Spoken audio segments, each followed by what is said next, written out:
Hello, everyone. My name is Gary Gomes. I'm a Vedic astrologer located out of New Bedford, Massachusetts. I've been doing these shows for Greater Cable News, Greater New Bedford Cable News, for about I think, close to 5 years now. Excuse me. I'm also broadcasting them online as a YouTube channel. I will be doing more videos online as I find the time. But this week I'm going to talk to you about uh, the coming week, March 11th, actually March 10th through March 17th, as we go draw closer and closer to the Ides of March. The Ides of the month are essentially the 15th day of the month. So that's where you heard. So this is March of Ides is infamous because that was that was the assassination time of Julius Caesar, and it seems appropriate to look at this in terms of the political season, which is going to be a big news story over the next few months, at least until November, and maybe even beyond. So I think, without further ado, let me tell you that I can teach you astrology. You can contact me at 508-525-0001, and you can talk with me, or you can text me about what's involved with that. I also do readings. I also do astrology readings. I've been an astrologer for more than 30 years, and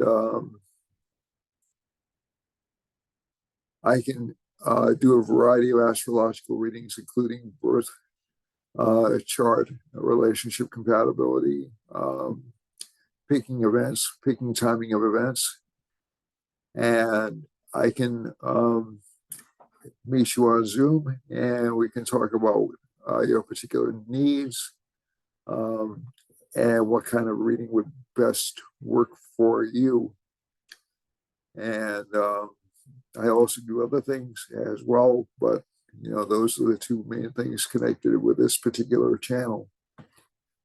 I will be adding additional channels in the future. The subscriber base right now is up to around 750 people. That's kind of a slow growth rate, but it's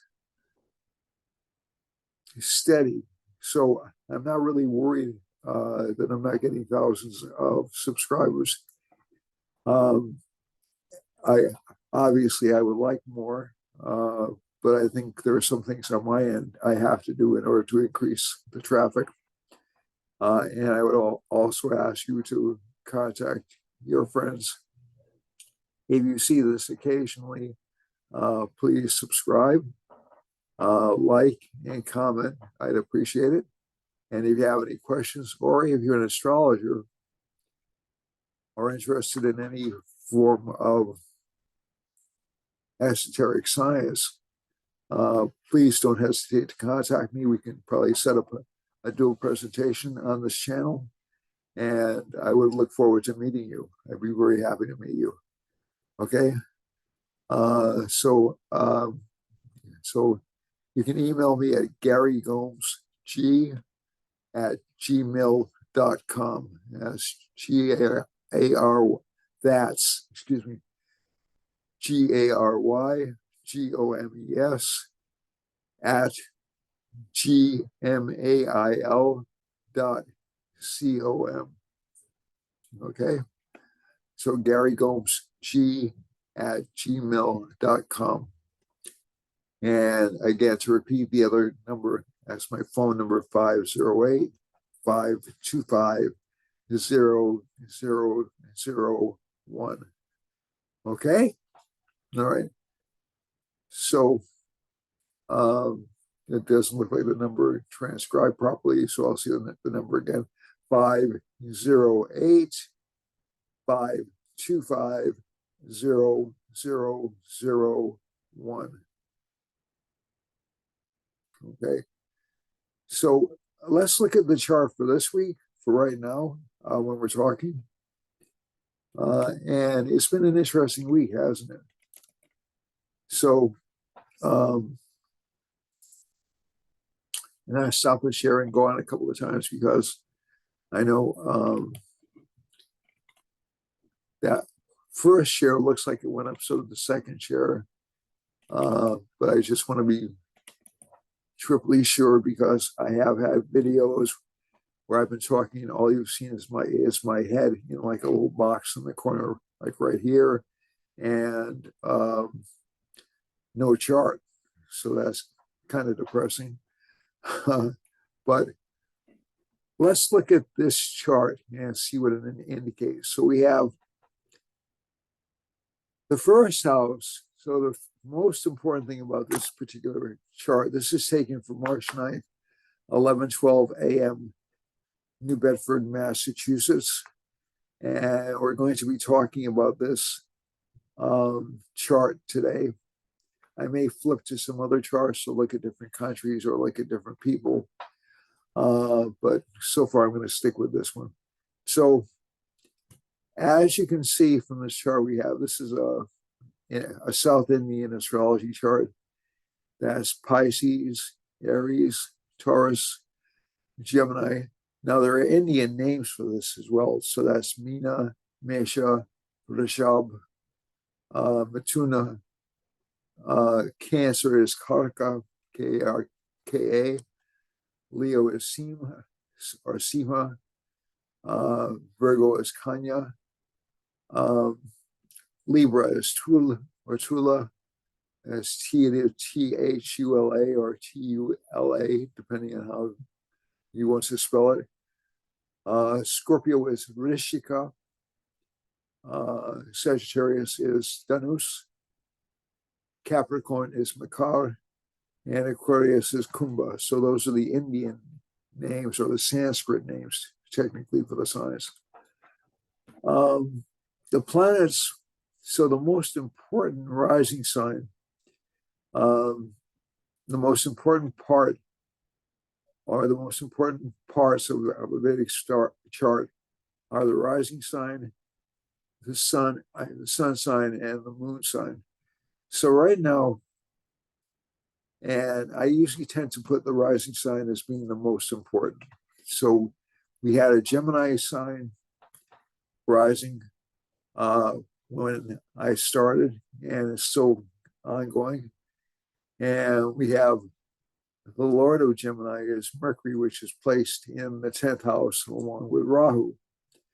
So this is not a good sign placement for Mercury. Mercury is, the technical term is Nietzsche, but it's fallen or debilitated in the sign. What does that mean? Okay, when a planet is fallen, its better significations, its best significations are seriously compromised. So essentially, it's bad for communications. It's bad for final determinations of. It's bad for negotiations. It's bad for purchases. Mercury is a planet connected with commerce. Now, that doesn't mean that people stop buying things when Mercury has fallen, but they're likely to make not very wise decisions. Next month, in April, this is a prelude to next month, Mercury will go retrograde. Okay, so it'll be in a different sign, but it'll be aspected by Saturn and go retrograde. So essentially, what that means is, so I'll talk to you about Mercury with Rahu in a second.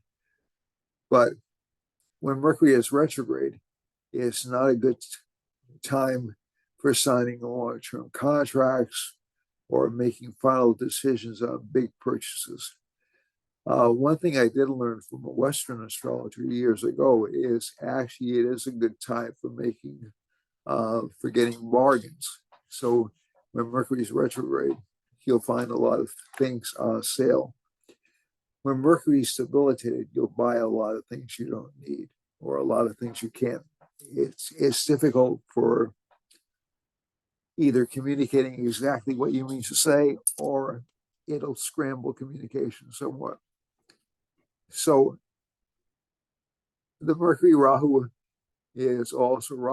also has this kind of a trait of being a little bit deceitful or a little bit promotional. So this will make bad communications look better. It will make bad communications seem like they're good communications. So I think, and there is also a tendency when Mercury goes into debilitation to try to do everything at once. I've seen this several times in myself. I've seen it in people that surround me. So there's this tendency to try to grab everything or conquer everything at once. So I think you're seeing this. I'll just bring it back to what's happening in the United States in the you're trying to see justification for war for on all sides. So if I can clarify that, let me see if I can clarify that. So you have the incumbent doing a reasonably good job on a speech on Thursday night, on the State of the Union speech, and you'll also see him essentially make mistakes as the speech went on further. So this isn't criticizing President Biden. This is just reflecting on what happened. And also, there's been an attempt to have Fox News retract the story, retract all allegations of wrongdoing based upon the CIA's investigation of Smirnov. Now, I'm not, I'm just trying to think of a good way to put this. The Smirnov allegations were only one part of the entire set of evidence, or the entire set of allegations that Congress is trying to bring against President Biden. They're not the entire set.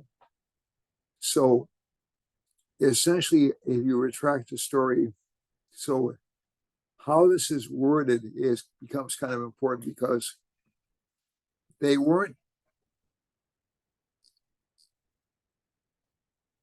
technically broadcasting anything that wasn't. The reporting was basically accurate, because essentially the CIA only said he lied about it, within the past couple of months. So the initial reporting was accurate. That doesn't mean they were spreading false information. If they had continued to say, yes, Smirnov was telling the truth, then there should be a demand for a retraction. But it's this fighting a war on all fronts aspect of it. Trump as well is caught in the situation where he has to come up with a great deal of money very shortly. He's also trying to, as far as I can tell, unify the Republican Party, so that they'll be behind him in the race. And he's also trying to fight and appeal lawsuits at the same time as he's under attack. So that's where a lot of the confusion is coming from. So I think that, so again, this has nothing to do with policy. This has nothing to do with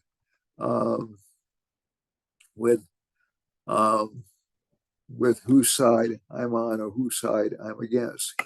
It has more to do with essentially trying to confuse or trying to address communications from all perspectives.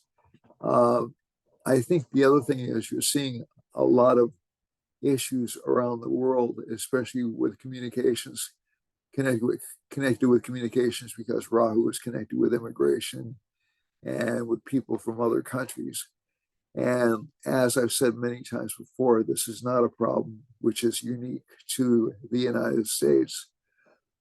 We've also had some problems with communications in the United States over the past couple of months, and that's mainly been because of Mercury being in conjunction with this sign, with Mars and Venus in this sign, Mercury being in conjunction with Sun and Saturn in this sign, and now finally Mercury in conjunction with Rahu. So we will see communications problems until at least May of this year, and they might pop up again, like more strongly around the end of March, and even more strongly around the time of the eclipse on April 8th. So the eclipse point's happening in this particular sign. The lunar eclipse will occur in this particular sign, so there will be more problems with communications around March, around the end of March, which will probably continue until around a little bit after April 8th. And in addition to that, you have the Mercury retrograde. So you'll have all sorts of both false allegations moving backwards and forwards, and also panic in the media, I would say. And this would not be unique to regular media outlets, but essentially media outlets across all platforms, from major media outlets all the way down to social media outlets, all the way down to personal communications. So just prepare yourself. It's going to be really a lot of confusion connected with this. Judgment is not good. Saturn's aspecting Jupiter. I did see one media outlet criticize, or one commentator criticize its own network for broadcasting a speech. So I think, and also there are, as I told you last time, one of the media outlets, one of the cable media outlets, is actually either cutting back pays or firing staff because it's having problems making ends meet. And one of the media outlets is CNN. CNN is attached to Warner Brothers, and Warner Brothers is having major problems in terms of cash flow. So I think this also indicates some kind of panic or some kind of sell-off with media outlets, probably in between April and May of this year. So you'll see a lot of media companies either consolidating or selling off assets, or just dumping properties. So this should be kind of an interesting time for media. I know I spend a lot of time on media. It's not really that I'm critical about them, but basically they're really important in our society. I'm on a media platform, and I'm very well aware of it. But like I said, this is kind of a panic time for media, just in general. And it's been a crisis which has been building up. Several media companies like Disney have been losing money. Paramount is in real financial trouble.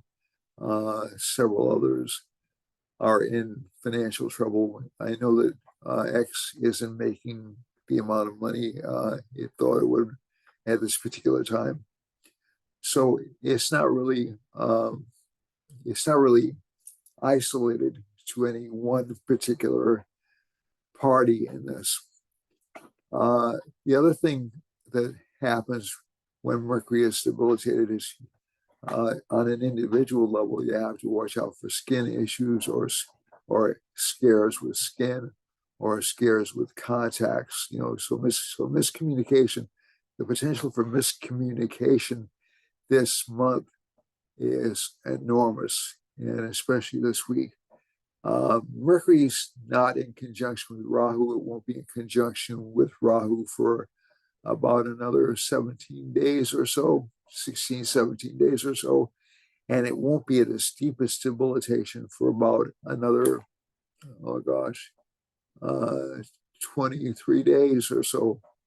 So Mercury's at its deepest debilitation when it's right at the end of Pisces. So I think this will be interesting for us. If we go to the Navamsha chart, the Navamsha chart is a way of looking at the chart and seeing if the status of the planet improves as the planets go through the signs. And right now, Mercury's in a better place than it is in the Rashi chart. So the Navamsha chart is taken by dividing these signs into 9 segments, and you take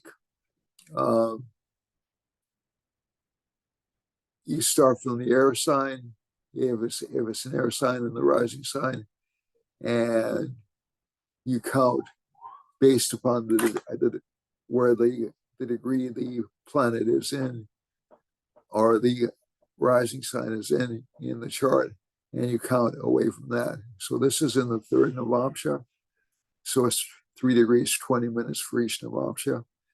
So you count from Libra, which is the cardinal sign for air signs, and you go 1, 2, 3. So that's how Sagittarius ends up being the rising sign. And the same is true for the rest of the planets. So since we were talking so much about Mercury, Mercury is with Mars.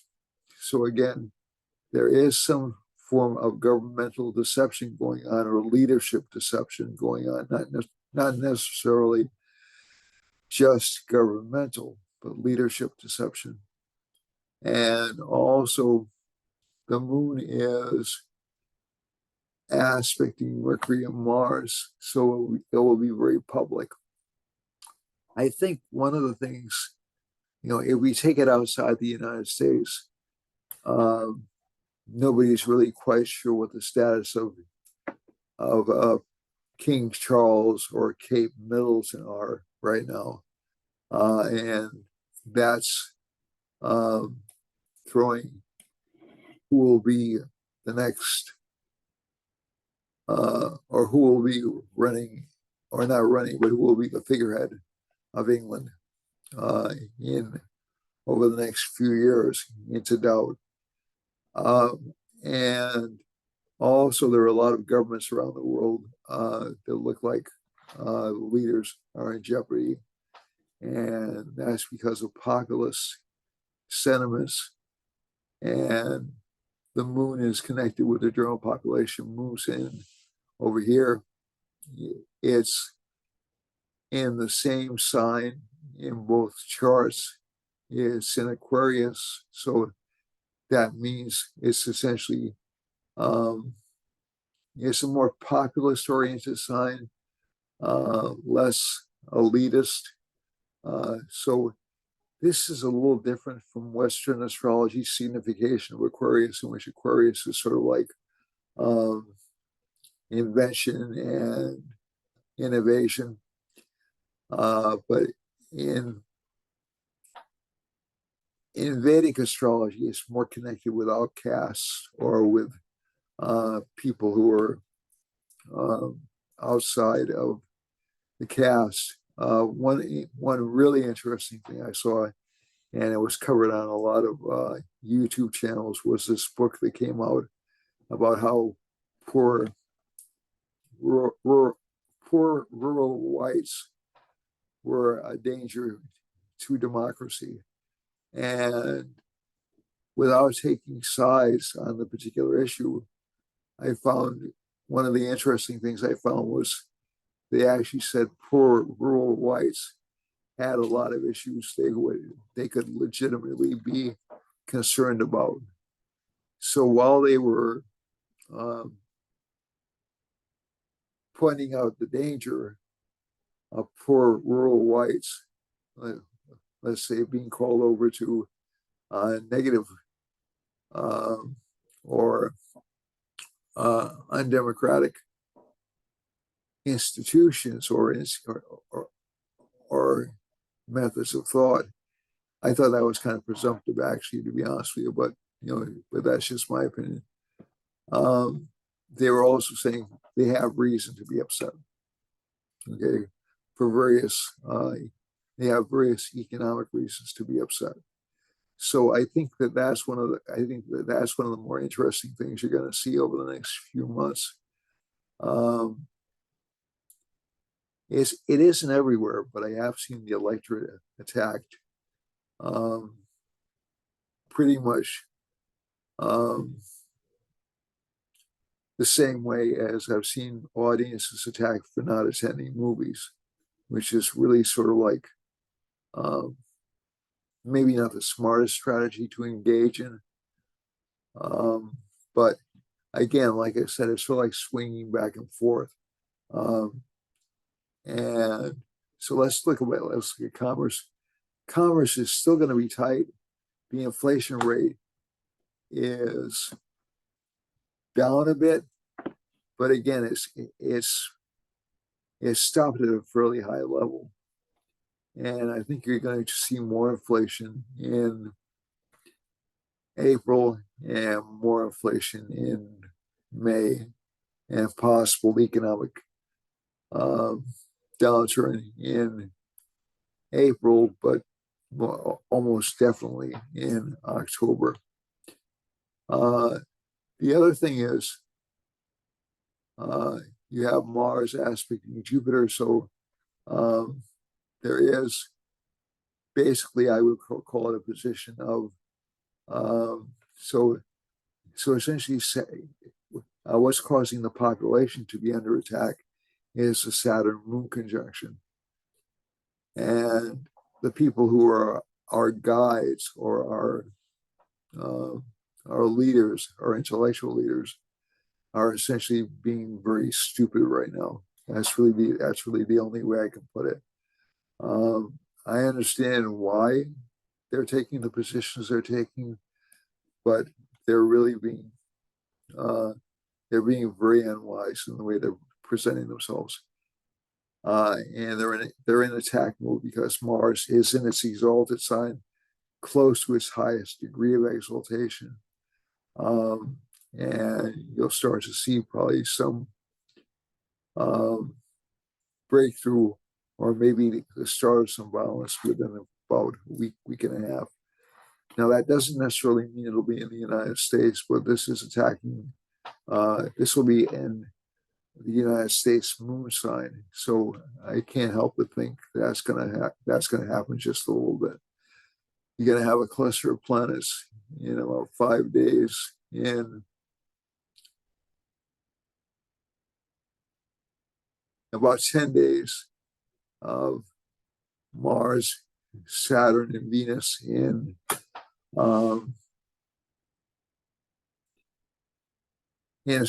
Aquarius, and that'll be a very difficult combination for the United States. Wouldn't be at all surprised to see more warlike activity happening, especially in the Middle East and obviously the Ukraine. But again, like I said, also potentially the Far East, also potentially Iran, also potentially in areas around the Middle East, not directly connected with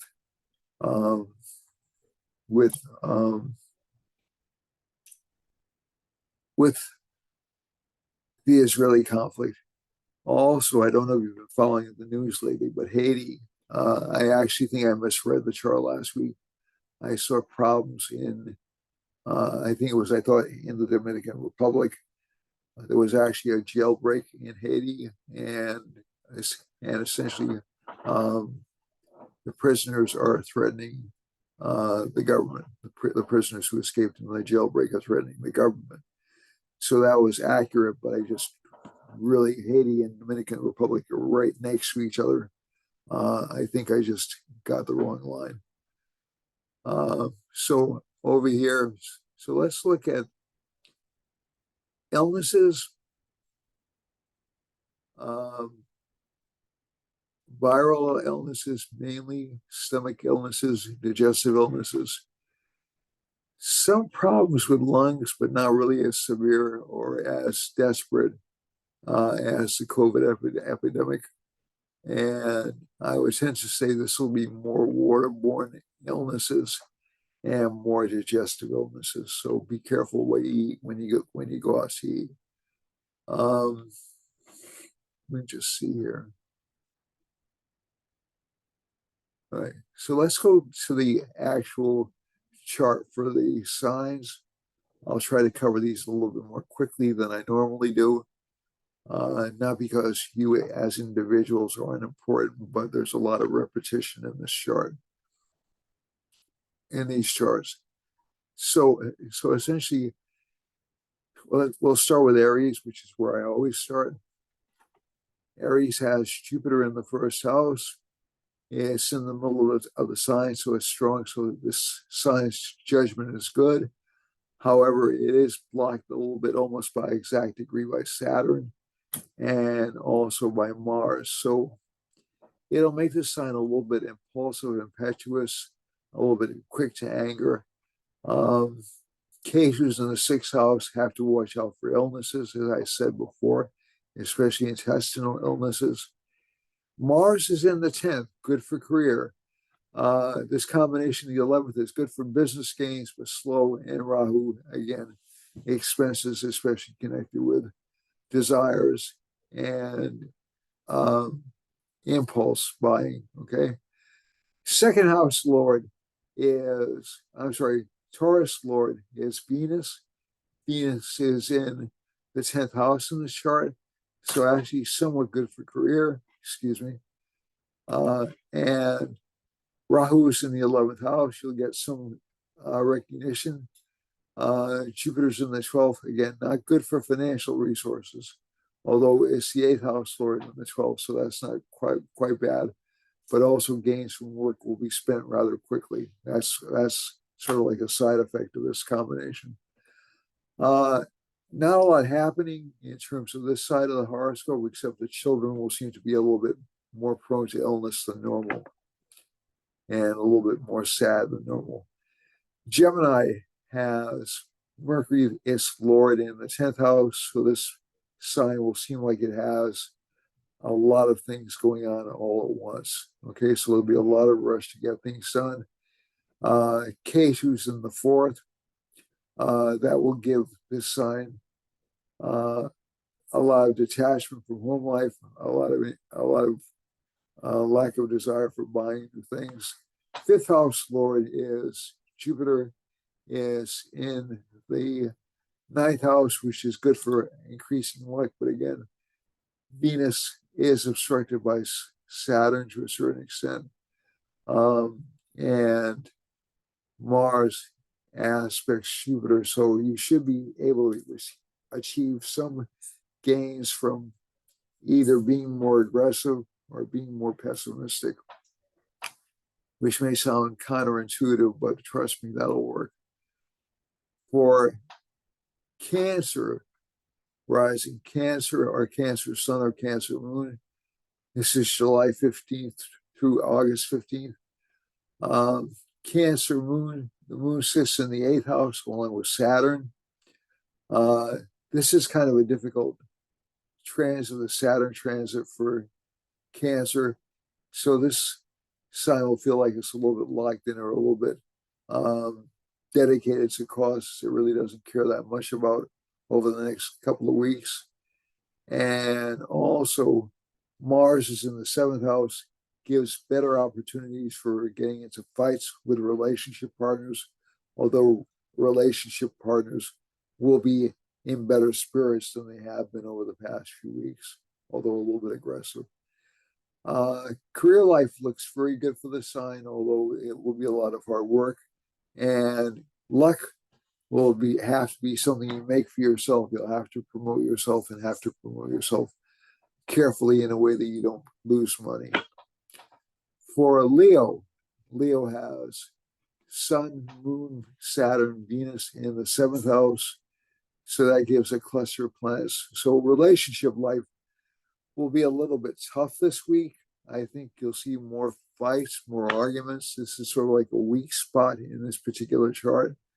Mars is exalted in the sixth house, and it'll make it a lot easier to fight. The ninth house has a Mars aspect, though, so that's good. That actually helps out the sign and helps it in terms of defeating opponents or defeating enemies. This is for Leo. And Mercury is in the eighth house, so a lot of the opposition to this sign will seem to be essentially decaying or uncoordinated. So I think overall, even though Saturn aspecting the first house and all these planets in the seventh house means relationship life will be a little bit tough and business life will be a little bit tough. Overall, it's not a bad week for Leo. For Virgo, Virgo has K2 in the first house. So again, a lot of intuition, a lot of psychic ability with this sign. The Lord of this house is in the seventh house, so relationship partners will be expecting you to do a great deal all at once. And that'll push you kind of like to extremes. You won't feel like doing it, and a lot of your attention is going to be scattered. For Mars is in the fifth house. That's actually quite good. It'll give you some luck connected with property. It'll give you some financial boons. Jupiter's in the eighth, not particularly the best placement in terms of career. So this will delay success in career for a couple of months, at least until May. And let's see now, in terms of Sun, Moon, Saturn, and Venus, it'll seem like you have a lot of obstacles or a lot of extra work to do. For Libra, Libra has Venus in the fifth house. That's a good placement.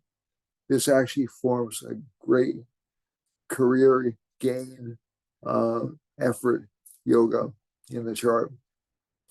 When Mars moves into that particular sign, it'll actually increase the potential for financial gains. But for now, the sun will give like what I would call part-time gains.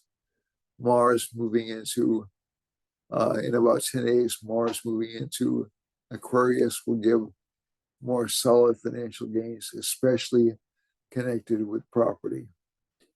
And I think that this fifth house placement of Mars is actually quite good for financial growth too. So you'll have a lot of return clients, you'll have a lot of return customers, you'll have a lot of financial benefits coming from the past. For Mercury in the sixth house, Lord of the ninth, so luck will seem to be elusive or will lead to losses, and study will do that as well. Jupiter is in the seventh house, a great opportunity to meet new people, to engage with new people, to collaborate with new people, but it'll be slow. It'll be kind of stagnant for just a little while, okay? But you will have those business opportunities. K2's in the 12th, a lot of spending on spiritual activities or on special interests, so like hobbies and things like that. For Scorpio, Scorpio has an exalted Mars in the third house, which makes the sign very confident, very willing to take risks. A lot of pressure on home life, and that's going to extend really for about another couple of years. And let me just gains through property, again, from this particular placement, or gains through courage. Mercury is placed in the fifth house, some confusion about what children want, and some confusion about relationship issues. So again, May is really the best time for the signs to get involved in relationship matters. Jupiter's in the sixth house, not necessarily a bad placement, but you'll get opposition from people who seem to be wise or who seem to be giving you good advice, but they're really not, and they're not your friends. Okay. So just take that advice with a grain of salt. Buy your time, you'll get more opportunities to take new chances in May. For Sagittarius, Sagittarius has an exalted Mars in, for Sagittarius, Sagittarius has an exalted Mars in the second house, so good for financial gains, although it will encourage spending. Saturn and Venus are in the third house with Sun and Moon. That's good for taking chances. Rahu and Mercury are conjunct in the fourth house. It makes home life seem a little bit unstable or a little bit uneven, and also relationship partners will seem to be extremely difficult to please, and they won't quite know what they want. And career-wise, that'll affect you as well because you'll feel more confused about career and what you should do for a living than at almost any time over the past year or so. Jupiter's in the fifth house, good for financial gains, financial improvement, although Saturn does aspect. Ketu's in the 10th, not much notoriety in career matters unless you've already got an established business, and the business will have you running in several different directions. For Capricorn, Capricorns has an exalted Mars in the first house. It's what Indian astrologers call a Ruchaka yoga. So this is very good for taking command or leadership positions.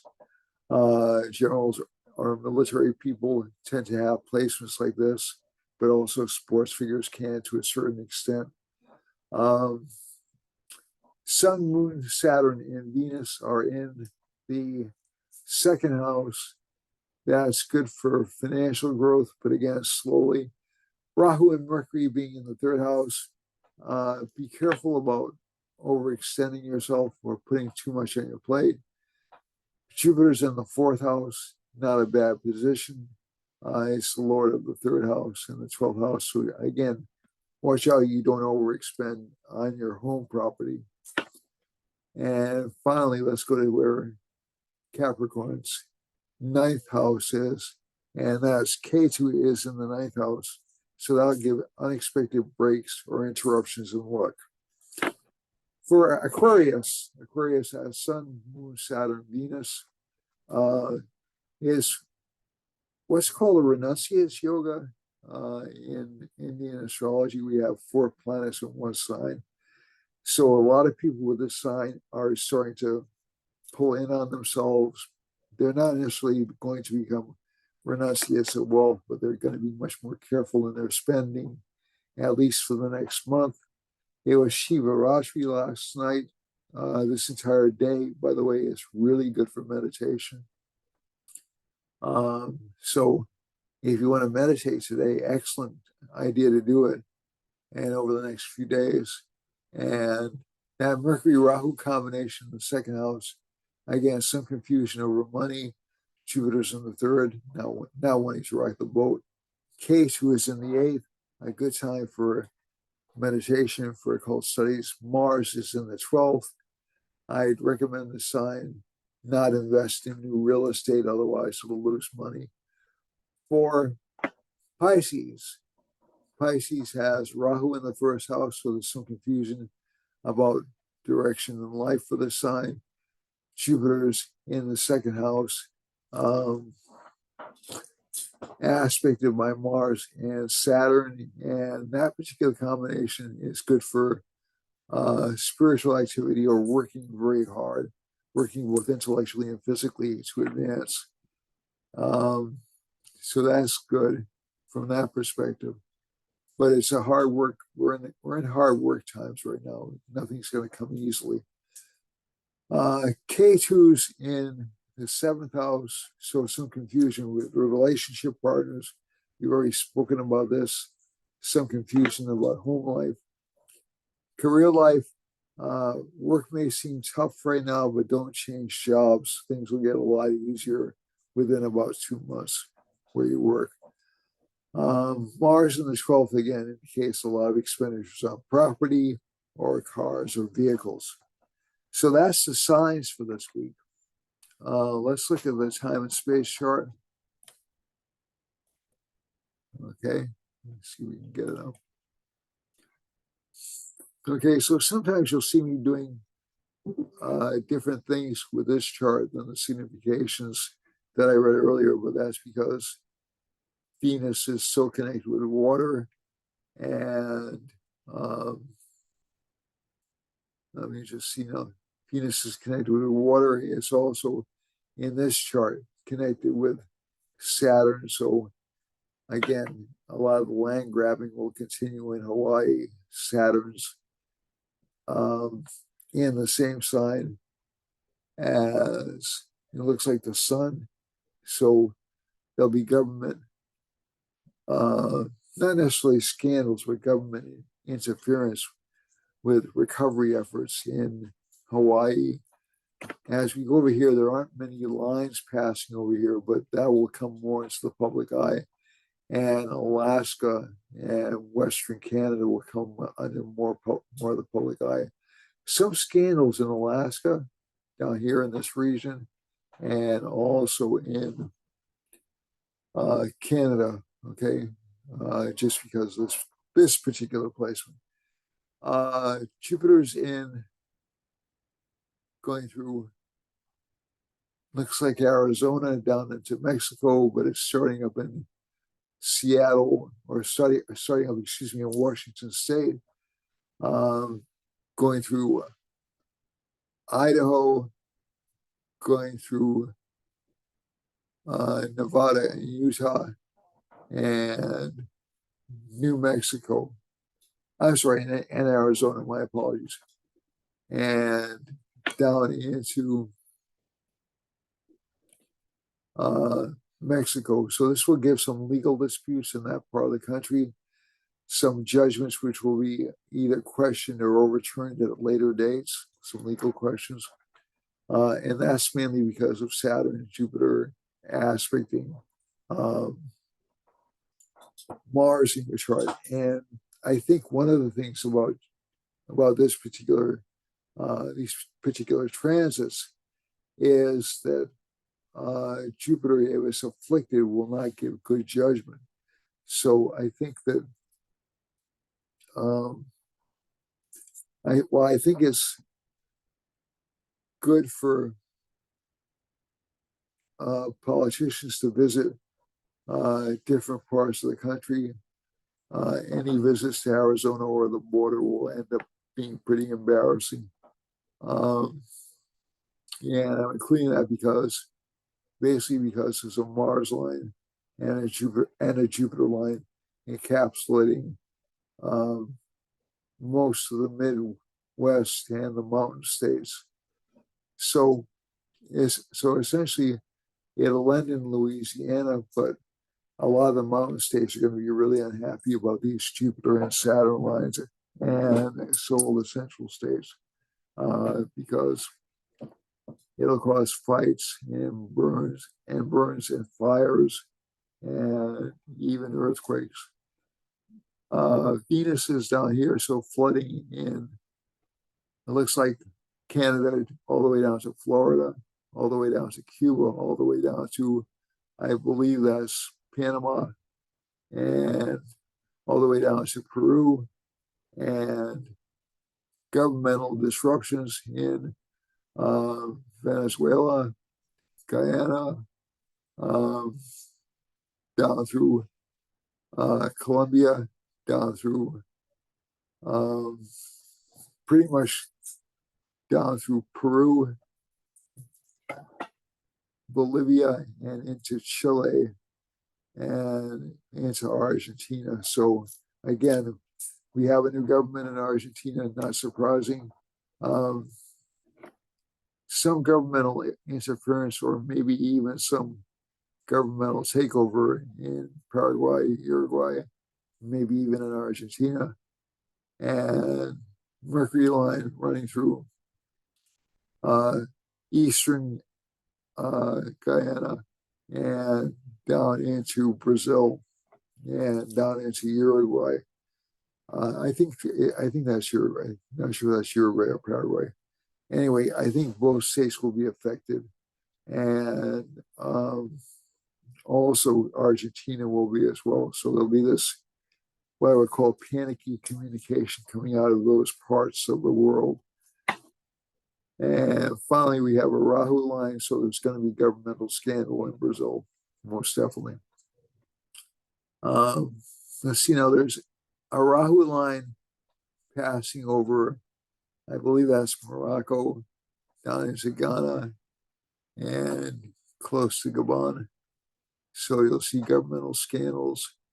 And excuse me, let me get that back.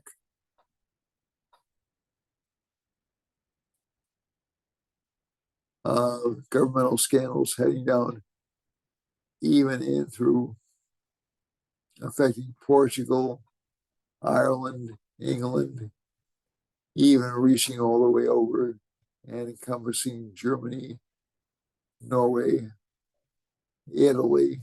That's already happening, and even into Libya, I think. I'm sorry, even into Algeria. And if you get down over here, Congo, Central African Republic, South Africa will also be subject to these kinds of things.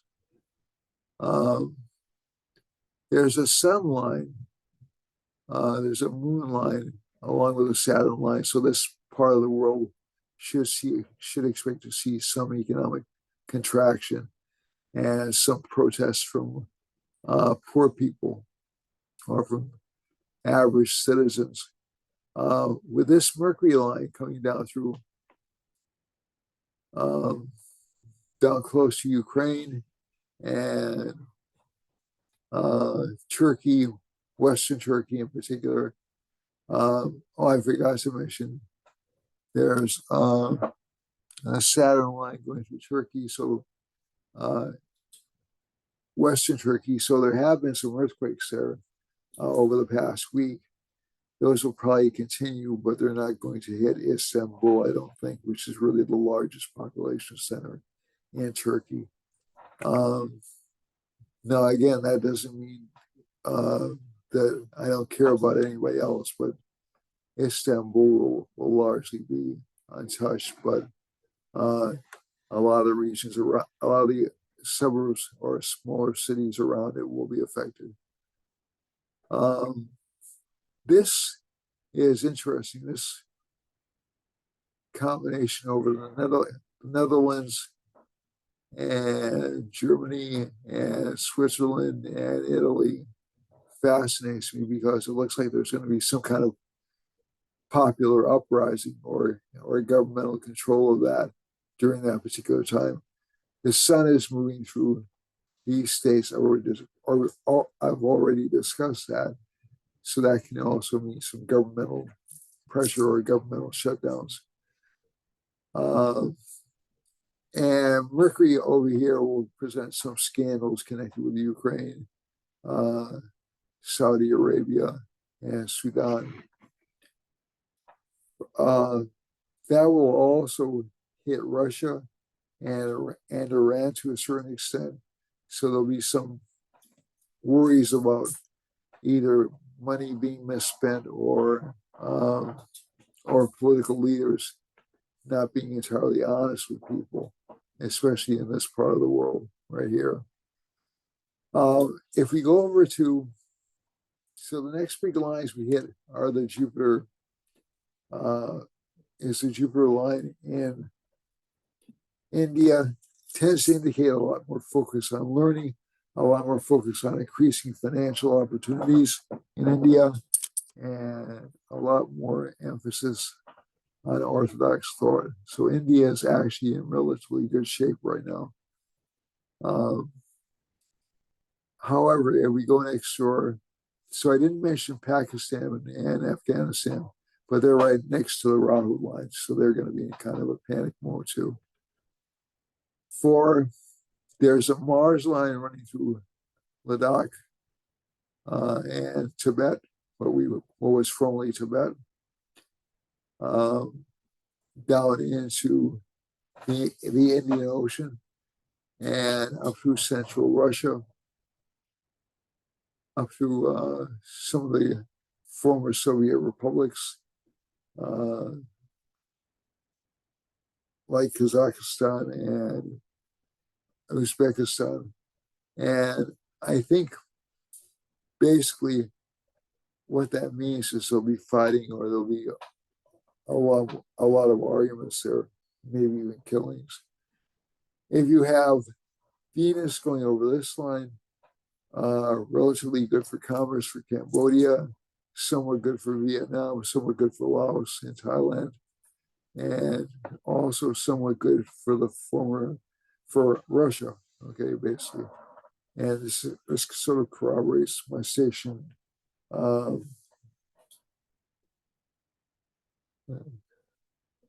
That's just,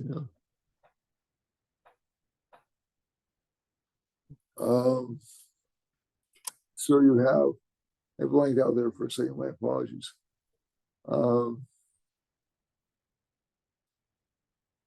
this part of the world can be prone to violence. This part of the world can be prone to flooding, but commerce will be good. And down through China, that's where I left off. There's a Moon-Saturn line going through China, down into Borneo, close to Australia. So again, some constriction on the economy there. Sun line, governmental authority, excessive governmental authority in Philippines, Borneo, Indonesia, and Western Australia. And Mercury line, so bad communications from Korea down through the Philippines, down through Indonesia and Micronesia, and down right into Australia. And finally, we have a Rahu line right over Japan, some governmental scandal connected with New Guinea and Eastern Australia. Finally, let's go over to, and also Japan, okay? We have a Jupiter line running through New Zealand, and that's about it. We do have some sublines, some Mars and some Venus sublines over here. Hold on a second, let me show up in this picture. But the screen isn't large enough to accommodate everything. So essentially, let me just, essentially you'll see some governmental scandal, but some increasing reform in New Zealand, but it'll be slowed down until May. And that's about it for the week. So I'm going to say goodbye. I love you all. Thank you so much for watching. And I appreciate each and every one of you. Don't be afraid. Put your best foot forward. Things can only get better. Bye-bye. See you next week.